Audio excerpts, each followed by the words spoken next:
Nah, Menurut Bapak ada sesuatu nggak di belakangnya itu, Pak?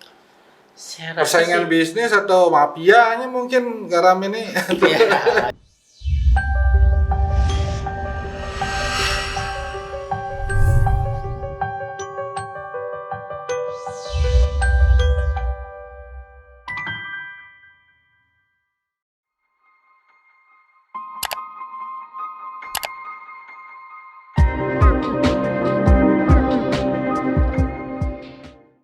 Om Swastiastu. Pemirsa Semesta Bali Channel, berjumpa lagi dengan saya, Gus Purbanegara, dalam podcast Semesta Bali Channel, Harmoni Bali menuju era baru. Mohon izin saya buka masker karena saya meyakini kita sudah vaksin 2 kali ya. Jadi mudah-mudahan ini bisa tetap menjaga kesehatan kita, tetap menjaga protokol kesehatan, tetapi suasananya biar lebih familiar. Jadi sore hari ini kita akan berbicara, berdiskusi, ngobrol tentang sebuah produk Bali, yaitu garam. Nah, seperti apa garamnya dan seperti apa situasi garam kita di Bali? Sore ini sudah hadir di studio seorang pelaku daripada bisnis garam di Bali. Beliau adalah Bapak Nengah Suwanda. Swastiastu Pak Nengah. Om Swastiastu. Oke. Perkenalkan, nama saya Nengah Suwanda. Saya Ketua Koperasi Produsen Masyarakat Perlindungan Indikasi Geografis Garam Amad Bali. Wah, panjang sekali. Buka dulu Pak, Ya. biar dikenal. Mohon izin. Biar dikenal sama pemirsanya. Ya. Biar gantengnya kelihatan pemirsa Semesta Bali Channel. Ya. Jadi beliau adalah Pak Nengah Suwanda. Beliau datang dari Amad, Karangasem, jauh-jauh ke studio kita. Dan beliau adalah Ketua Koperasi Masyarakat Perlindungan Indikasi Geografi Masyarakat Amad Bali. Ini yang disingkat dengan MPIG. Ini benar Pak? Ya, betul. Pak Nengah, Iya. bisa diceritakan Niki nama koperasinya ya udah panjang sekali nih. Iya. MPIG. Iya. MPIG itu apa Pak? Jadi mohon izin. Jadi MPIG itu adalah singkatan dari Masyarakat Perlindungan Indikasi Geografis Garam Amad Bali.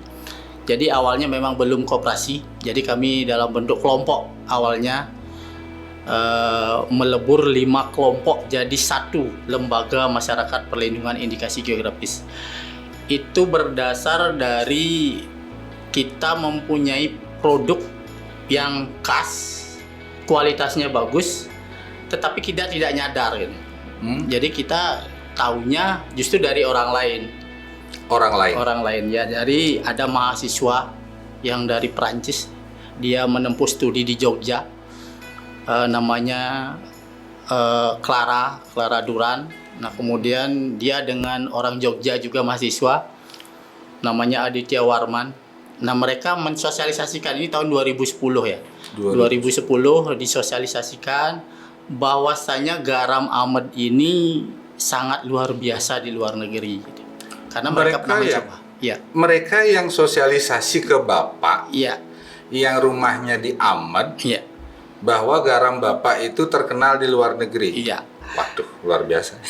Karena seperti ini, Pak. Jadi di awal itu mengapa kita tidak tahu. Jadi garam kita itu memang hamparannya luas di sana di Amad. Belum ada tahun 90-an lah, itu belum ada bangunan pariwisata.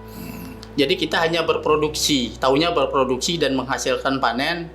Dan itu pun kita hanya barter waktu itu, jarang yang dijual belikan. Tidak diperjualbelikan, artinya barter perjualbelikan tapi bentuknya barter, iya, barang gitu ya. ya. Artinya desa sebelah mempunyai apa, beras atau umbi keladi kayak gitu, itu kita tukar dengan garam yang diproduksi di Amad ini. Di sebelahnya Amad produksi garam nggak? Kalau di sebelahnya ada juga, termasuk ke Tianyar juga, itu hamparannya luas. Bobayu, Tianyar juga. Itu di sepanjang pantai itu sebenarnya ada. Tetapi cuma- yang yang terkenalnya Ahmad. Ya, karena dulu seperti ini juga nilainya sebenarnya lebih kalau di pasar tradisional ya. Memang ada pengepul-pengepul yang membeli memang jarang. Pengepul-pengepul yang itu dah membawa beras, kemudian yang kebutuhan pokok sehari-hari mereka bawa, masyarakat di sana beli kemudian ditukar dengan garam. Nah, cuma garam Ahmad ini dijual biasanya lebih mahal di pasar. Nah, mereka campur dengan garam lain kayak Tianyar yang memang rata-rata kualitasnya ya masih di bawah kita gitu. Oke. Berarti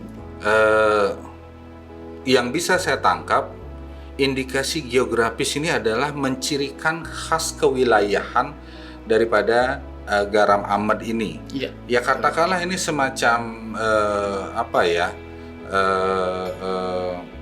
Brand paten. khusus, hak paten Iya, ya, iya. bahwa ini harus dimiliki, bahwa Ahmad ini punya sejarah panjang, potensi dan sejarah panjang tentang pergaraman di Iya, Bali, iya. kan gitu Pak. Iya.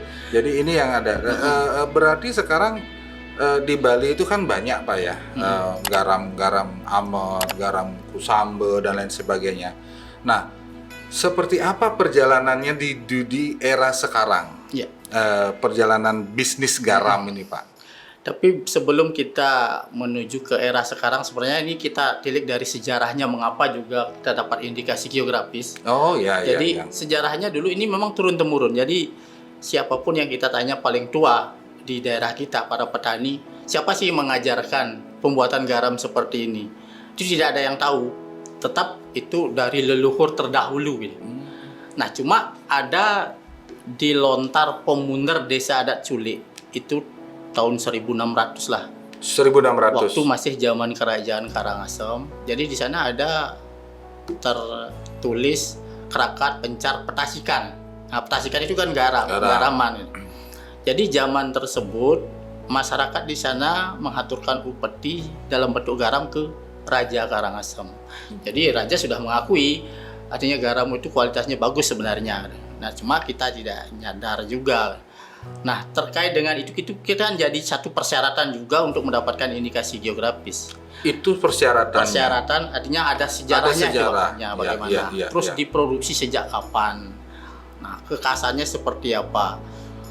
Nah, kemudian ada juga uji ilmiah yang mewajibkan mensyaratkan itu. Ini penting Pak. Iya. Uji ilmiahnya. Seperti apa hasilnya Pak garam Ahmad ini? Kalau uji ilmiahnya, kalau sesuai SNI, kandungan NaCl, kalau SNI-nya 94,7, kita mencapai 96. Itu minimal itu yang SNI kan, tapi kita sudah Di atas itu. nominal. Oke. Nah, kemudian tingkat cemaran, kalau SNI 0,1 itu diperbolehkan. Tapi kalau kita tidak terdeteksi, malah 0,0001 gitulah. Jadi Nolnya tidak. banyak itu, jadi tidak terdeteksi setelah itu. Kemudian ada magnesium yang tinggi. Mg-nya. Ya, itu magnesium itu kan berfungsi sekali untuk tubuh. Ya. Jadi magnesiumnya tinggi, hampir mencapai 700 sekian lah per ininya. Kemudian ada kalsium juga. Semua dibutuhkan oleh tubuh yang itu. Nah, Hal-hal cuma yang positif ya. yang positif. Ya, cuma yang rendah ya kalium iodatnya, yodium itu mengandung secara alami, tetapi kalau standar SI masih kurang.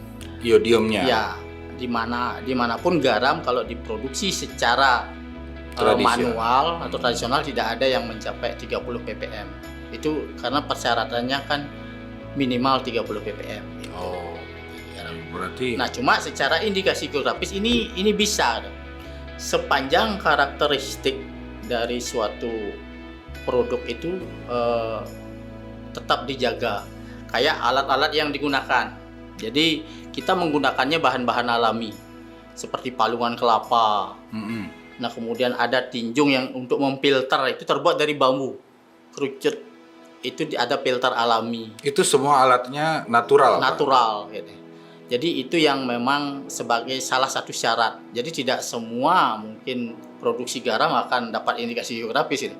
Makanya sementara dari tahun 2015 baru 2 yang terdaftar sebagai produk IG, yaitu garam Ahmad yang pertama, kemudian yang kedua garam Gunung Krayan.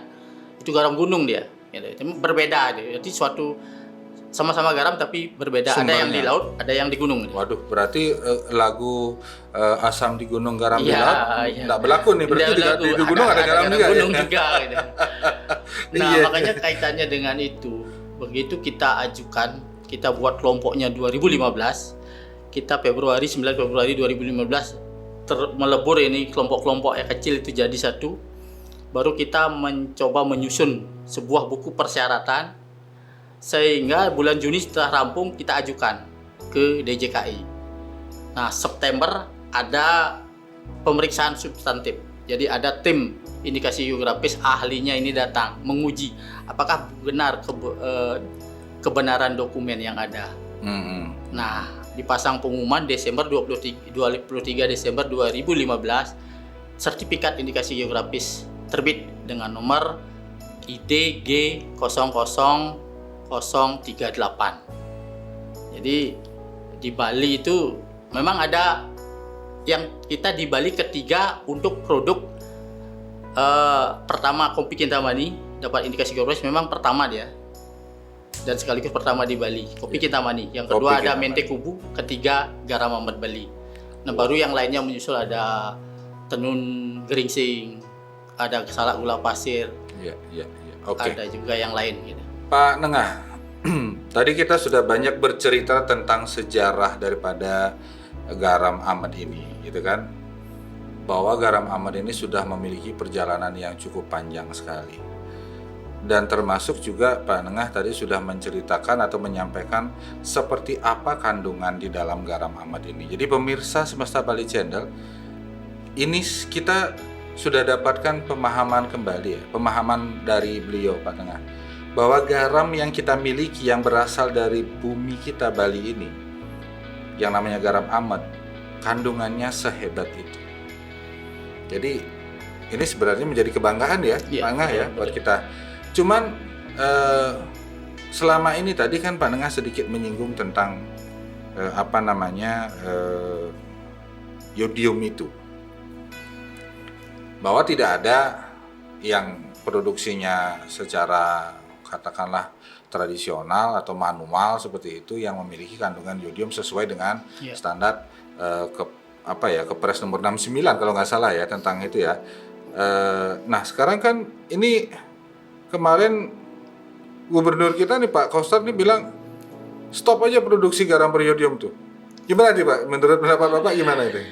Menurut saya sih itu kan memang karena aturannya kan, secara undang-undangnya ada ya, kecuali memang perpresnya itu dirubah gitu.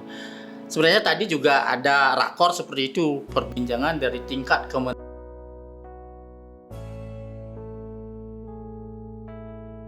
ada kelautan, ada kemaritiman, itu berbaur untuk membicarakan ini. Jadi harapan kami memang ada perkecualian.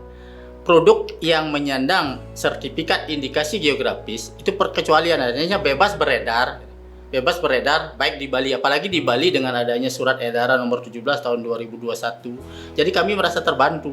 Oh, jadi, sudah ada SE ya? Iya, surat edaran SE-nya Pak Gubernur? Pak Gubernur Bali itu terbitnya di beberapa minggu lalu ya, kemungkinan tanggal nomor 17 tahun 2021. Jadi Pak Gubernur ini sudah datang 2 kali ke Garam Ahmad.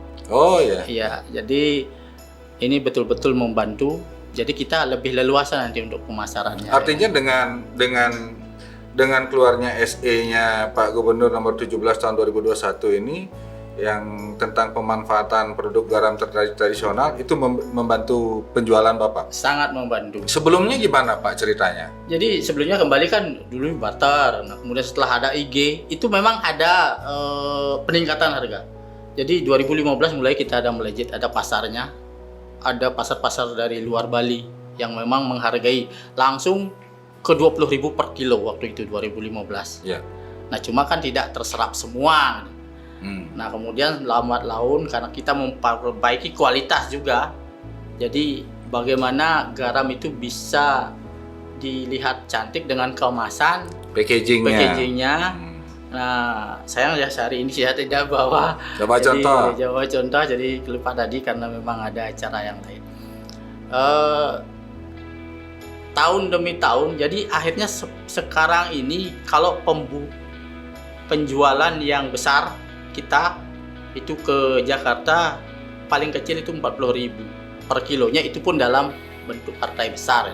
Nah cuma kembali tidak terserap di pasar karena memang produk kita itu premium gitu, jadi mungkin pasarnya adalah menengah ke atas segmennya gitu. Nah cuma kita sebelum ada surat edaran kita belum bisa menawarkan ke supermarket atau toko modern. Kenapa begitu? Karena toko modern itu dibatasi dengan undang-undang juga. Undang-undang terkait garam konsumsi yang beredar harus mengandung kalium iodat 30 ppm. Itu harus ada tambahan bahan kimia. Ya. Jadi kalau ditambah kimia kan tidak natural lagi. Tidak natural lagi. Rasanya gimana? Rasanya ya mungkin beda, dia agak pahit pasti. Kalau ditambahkan itu. Ya, kalau ditambahkan itu karena bahan kimia, Pak. Buktinya kalau memang misalnya garam Ahmad ini bahwa kandungan yodiumnya rendah itu dianggap tidak sesuai dengan lah SNI di zaman sekarang gitu kan. Emang dari dulu banyak katakanlah orang gondok gitu kan. Emang banyak kayak Pak di? Enggak, kalau di pesisir sepanjang yang saya tahu, jadi saya dari lahir pun dari kandungan ibu saya pun saya hanya memakai garam Ahmad, tidak pernah membeli garam beriodium. Jadi ya tidak ada kami temukan namanya gondok di sana atau stunting ya. Kalau stunting kan orang pendek gitu. Malah ya saya sekarang pengalamannya kalau saya tingginya 165 ya, tapi anak saya itu semakin tinggi sekali kan, 170 malah. Itu tidak pernah membeli garam beriodium yang dari luar. Kita pakai garam. Berarti kan peraturan yang mewajibkan garam beriodium itu yang menyebabkan Bapak tidak dapat izin edar kayak gitu. Iya, betul. Dan toko-toko tidak mau menyerap dengan alasan itu. Dengan alasan tidak ada izin edar. Karena mereka juga dirahasia kadang. Iya. Karena pernah satu kejadian ada distributor kita yang namanya Isjapa & Co. Itu kedudukannya di Depok dia. Dia membeli garam kita curah. Nah kemudian mereka packaging, mereka masukkan ke supermarket. Termasuk Bali. Ada Grand Lucky juga itu datang dari Isjapa & Co. Tapi garam kita itu tinggi. Nah mereka kena rahasia. Jadi ada kepolisian yang merahasia di Surabaya bahwa garam itu harus ada kandungan yodium ini. Nah, makanya itu kembali agak macet lagi penjualan kita. Nah, menurut Bapak ada sesuatu nggak di belakangnya itu Pak? Persaingan bisnis atau mafianya mungkin garam ini? Ya, saya tidak berani bilang sambil seperti minum, itu Pak, sambil minum Pak, biar santai. Saya tidak berani bilang itu ya kayak mafia ada berani. Jadi kami belum ada bukti tentang itu. Iya, itu kan kemarin Pak Gubernur kita kan kencang ngomongnya itu di depan Pak Menteri kan? Iya, betul. Habisi mafia garam. Itu seperti itu. Iya, memang mungkin persaingan politik. Jadi Bali terkenal dengan di luar Bali kan garamnya memang mahal-mahal semua. Iya. Ketimbang garam Jawa gitu. Jadi itu yang diperbesar. Nah sehingga cuma sekarang tindakan Pak Gubernur itu sangat tepat. Paling tidak kita Kramo Bali dulu. Yang harus memakai garam kita. Artinya boleh beredar di Bali dulu ya? Di Bali dulu. Ya, di toko kayak di apa hotel, gitu restoran. Ya. Dan kemarin saya suka statementnya Pak Gubernur. Jadi langsung memerintahkan Pak Bupati langsung nanti ketika hotel sudah buka rahasia dia. Kalau memang tidak menggunakan garam Ahmad atau garam di lingkungan Karangasem yang ada di Bupati Karangasem, itu kasih aja peringatan. Jadi itu saya suka. Berarti SE-nya berlaku ya.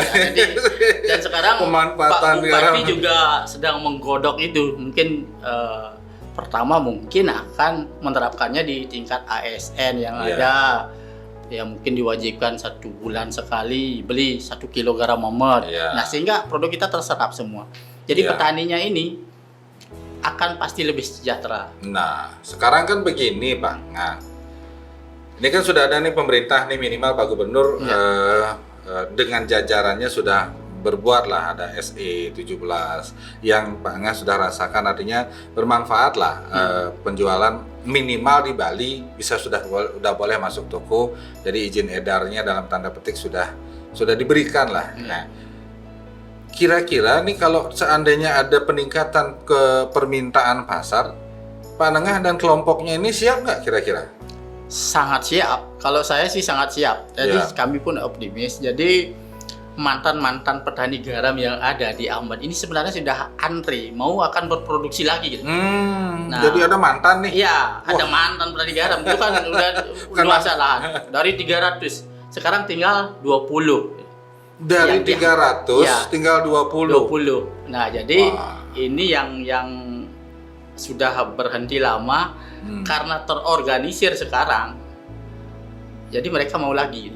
Nah, ada perbedaan memang. Sebelum kita dapat indikasi geografis, paling-paling rata-rata mereka dalam satu musim 4 bulan, dari bulan Agustus sampai akhir November, mereka dapat penjualan paling tinggi 5 juta.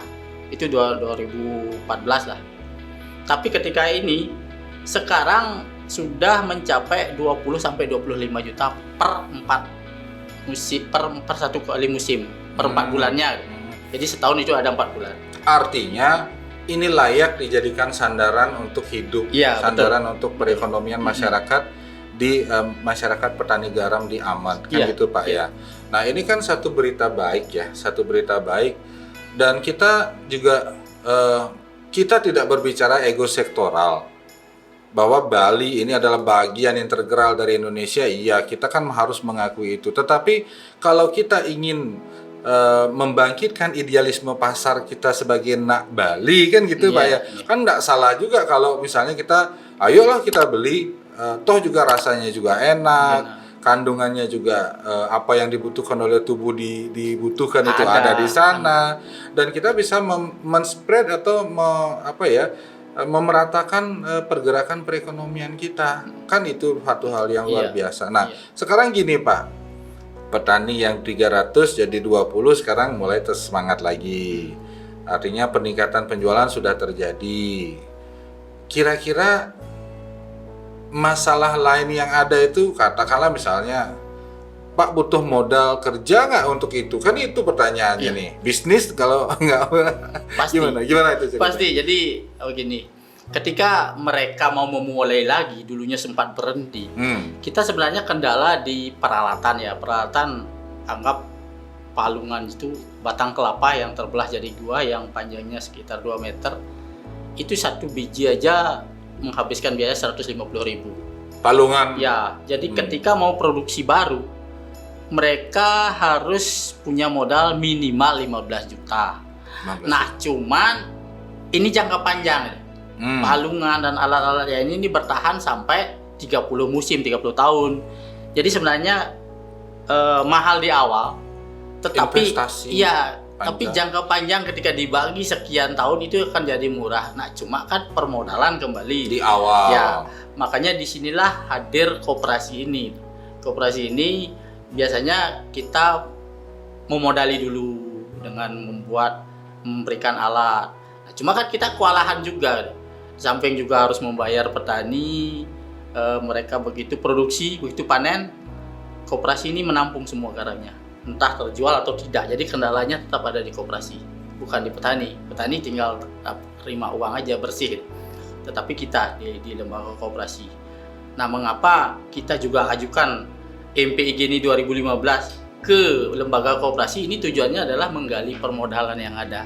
Jadi kita bisa mengakses permodalan dari perbankan. Ya paling tidak dana KUR yang waktu ini BPD mencairkan dana KUR Mesari yang bunganya 6% menurun per tahun. Cuma disubsidi yang 3% tahun pertama dan tahun kedua. Jadi lumayan, jadi masa terbantu juga. Tapi administrasi Bapak harus artinya dikuatkan juga ya dengan agar layak menerima itu dengan gitu jaminan koperasi kami gitu. Jadi anggota yang mengajukan, kita yang menjadi jaminan. Jadi PKS-nya itu kita. Tapi ada lagi yang penting Pak, menjaga stabilitas pasar Bapak. Nah, artinya apa? Produksi sudah Pak Nengah yakini tidak ada masalah. Masyarakat sudah bergairah kembali dengan perlindungan hukum yang diberikan oleh Pak Gubernur, termasuk Pak Bupati, Pak Dana mungkin di sana ya. Artinya menggerakkan perekonomian masyarakat di daerah pesisir timur Pulau Bali. Tetapi ini bukan hanya sampai diproduksi, produksi modal dapat, tapi kalau pasarnya tidak dijaga atau diperluas, minimal di Bali. Nah kan gitu, minimal di Bali dulu sebelum keluar. Ini penting kan, jangan sampai nanti. Nah ini kira-kira gimana tuh Pak, menjaga pasar ini gimana caranya nih? Ya memang sementara pasar kita kan di luar Bali yang banyak. Jadi di Bali masih sedikit sebenarnya. Kebalik nih. Ya, ketika nanti surat edaran ini berlaku efektif, jadi semua nanti sudah tergerak bahwa kita ada produk lokal Bali, garam Bali yang bagus, mengapa harus dikirim keluar? Mengapa tidak kita yang konsumsi? Nah, itu sudah bagus jadinya pasarnya. Jadi kita bisa meningkatkan produksi lagi. Yang terpenting adalah kita menjaga kualitas, memang kualitas itu yang utama. Betul. Jadi secara kontinu, secara konsisten kita harus menjaga kualitas. Di samping memang ada pengawasan dari DJKI sendiri dan kami sendiri nanti di bulan Desember ada memang pengawas eksternal yang dari Italia. Itu memang lembaga independen. Memang kalau di Indonesia belum ada pengawasan seperti itu. Jadi sudah sampai ke Italia nih. Karena kita mendaftarkan IG kita di Eropa, Pak. Jadi di sana ditanya dah, terus pengawasan eksternalnya di mana?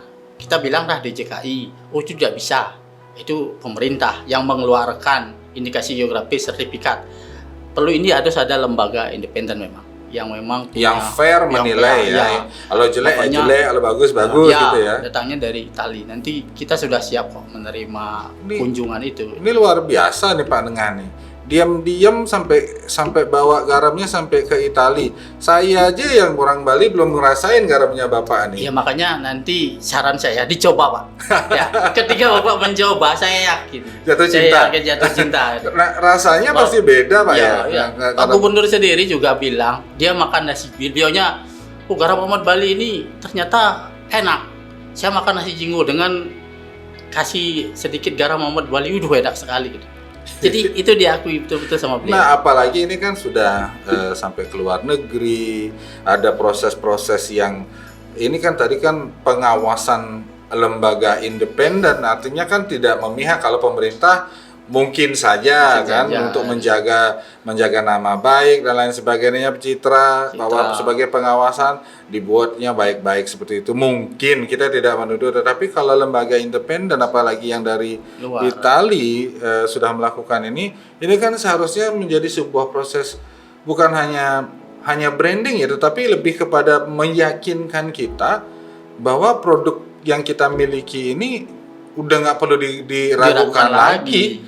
Kenapa harus diragukan? Bahkan terjadi paradoks, di luar negeri terkenal, di luar daerah Bali terkenal, kita di Bali malah belum merasakan. Nah, ini penting. Kira-kira kiatnya apa nih Pak untuk memaksa selain dengan SE-nya Pak Gubernur nih? Apalagi yang akan Pak Nengah lakukan untuk menggiatkan pemasaran pasar Bapak di Bali nih, pameran atau apa gitu mungkin Pak? Iya, memang kami sih giatnya di awal ya pameran-pameran, karena memang kita pun melibatkan anak-anak muda untuk bagian pemasaran. Jadi awalnya sih semua bertuju ke saya ya, tapi sekarang sudah ada anak-anak muda membuat YouTube, nah kemudian konten-konten IG dan lain sebagainya, FB itu semua sudah dipromosikan, sehingga lebih. Nah kemungkinan ini juga saya ditelepon lagi di media sosial kan, tahu kontaknya gitu. Jadi mungkin itu salah satunya.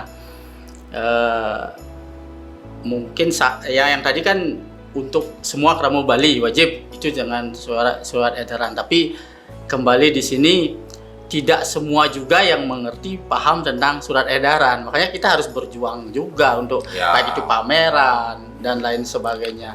Sebenarnya garam ini tidak mahal, jadi berapa sih? Anggap 50.000 per kilogram ya. Apakah kita 1 bulan habis 1 kilo? Enggak kayaknya. Jadi sedikit Pak ya? Ya, sedikit. 1 kilo paling dipakai 3 bulan. Masa sih 50.000 dibagi 3 bulan itu mahal? Berapa sih satu harinya? Enggak. Jadi ini selain juga ketika membeli garam kami itu berkontribusi dengan kesejahteraan masyarakat di kami, terutama para petani garam yang saat ini hanya mengandalkan pertanian mereka. Nah, walaupun musiman, mereka cukup terbantu menyekolahkan anak itu pakai hasil garam mereka. Baik Pak Tengah, kita kan tahu bahwa di Bali itu kan tidak hanya garam Ahmad ya. Kita ini sugih Pak, kaya. Kaya. Dengan potensi. Ada garam Ahmad, ada garam Kusambe, ada garam apa lagi ya? Dejakula. Pemutaran juga ada. Ini gimana caranya Pak? Membagi pasar atau bersinergi ini gimana caranya? Kalau saya sih ya tidak merasa bersaing ya dengan garam Kusambe, Dejakula. Menyamo Pak ya? Menyamo. Karena memang ada kelebihan dan kekurangan sendiri, ciri khas sendiri gitu. Kayak dengan Kusambe gitu. Mereka medianya pakai pasir, kita pakai tanah. Kemudian garam Kusambe itu terang lebih putih dari garam kita. Tapi rasanya memang agak keras di sana dan ada kesan rasa pahit. Tetapi cocok sekali untuk dimasak. Nah, kalau garam kita tidak cocok dimasak, pasti akan boros dia.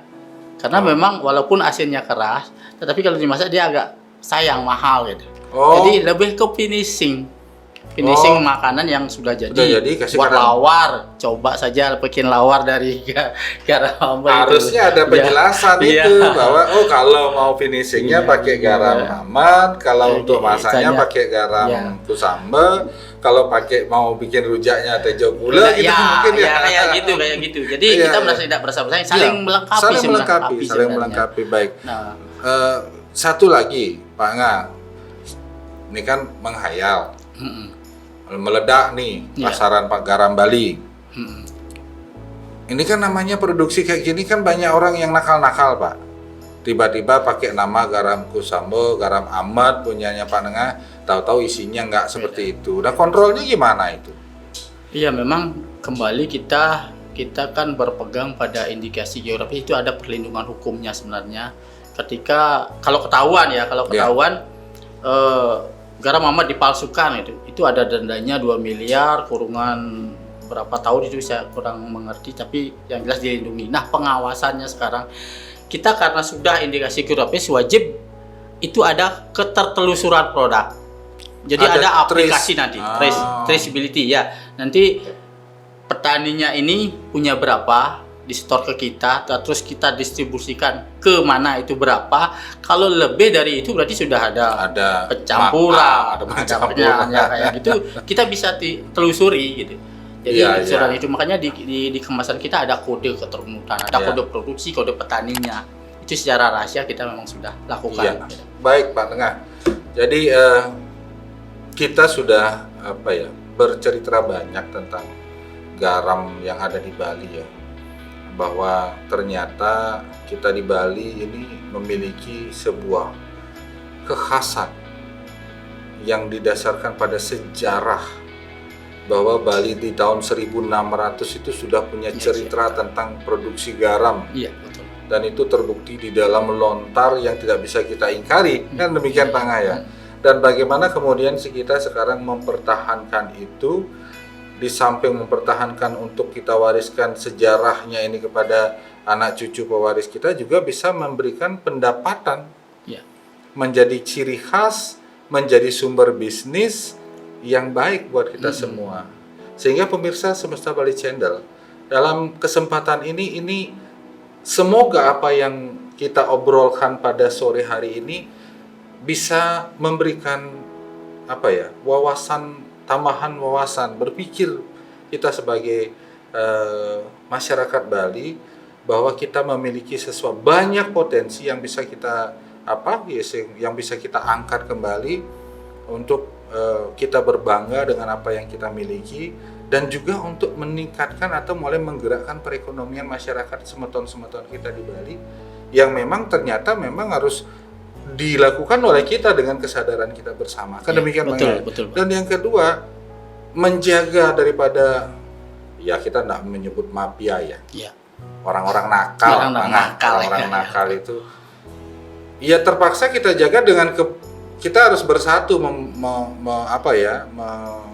berbuat sehingga apa yang kita kerjakan ini oleh masyarakat Bali yang melindungi produk-produk lokalnya. Pemirsa Semesta Bali Channel, demikian obrolan singkat kita dengan Pak Nengah Suwande. Beliau pelaku yang telah membesarkan, membangkitkan kembali produksi garam Bali di tengah-tengah berbagai gempuran daripada peraturan mafia seperti kata Pak Gubernur, sehingga tetap bisa eksis. Jangan lupa selalu saksikan channel Semesta Bali Channel, karena di sana kita akan mendapatkan banyak sekali hal-hal menarik yang akan menambah wawasan kita. Terima kasih, saya Gus Purbo pamit, dan jangan lupa sebelum saya tutup, subscribe dan share apa yang ada di Semesta Bali Channel ini. Terima kasih. Acara saya tutup dengan Parama Santi. Om Santi Santi Santi Om. Sukses semua. Nah, udah jauh-jauh nih datang dari Karangasem. Terus minum.